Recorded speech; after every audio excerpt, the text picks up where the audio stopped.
ఎందుకు గింతగానం రేవంత్ రెడ్డి సర్కార్ మీద జనాల కోపం పెరుగుతున్నదో అర్థమైతలేదు. అరేరే ఎవ్వలను మందలిచ్చినా పొట్టు పొట్టు తిడుతున్నారు. కేసీఆర్ సార్ చెప్పినట్టు దొరికితే కొడతామన్నట్టు చూస్తురు.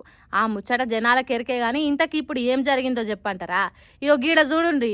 రెడిట్ అనే ఓ సోషల్ మీడియా ప్లాట్ఫామ్ వాళ్ళు రేవంత్ రెడ్డి మీద మీకున్న అభిప్రాయం ఏంటిదని చిన్న పోస్ట్ పెట్టిండ్రు. గంతే ఒక్కసారి ఇడ్చుకబడ్డరు.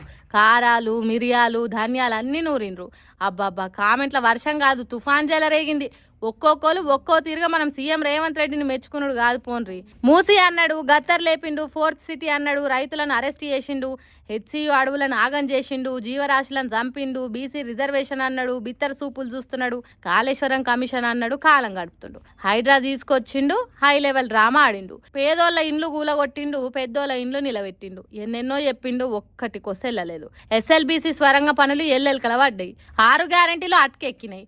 ఓ కొత్త ప్రాజెక్టు కట్టలేదు, పాత వాటిని రిపేర్ చేయలేదు, పని మొదలు పెట్టలేదు, బంగ్లా కట్టలేదు, బస్తీలో డెవలప్ చేయలేదు, ఉద్యోగాలు ఇయ్యనే లేదు, బీఆర్ఎస్ పార్టీ ఇచ్చిందని ఒప్పుకోలేదు. ఇంతకు మించిన ఎగురమంతుడు ఇంకొకరు ఉన్నారా దేశంలో? మా సక్కరి ముఖ్యమంత్రి పోతే దొరకడని రేవంత్ రెడ్డిని తలుచుకున్నారు. ఓ తీరుగా చెప్పాలంటే రబ్బీ ఆట ఆడుకున్నారు సోషల్ మీడియాలో జనాలు.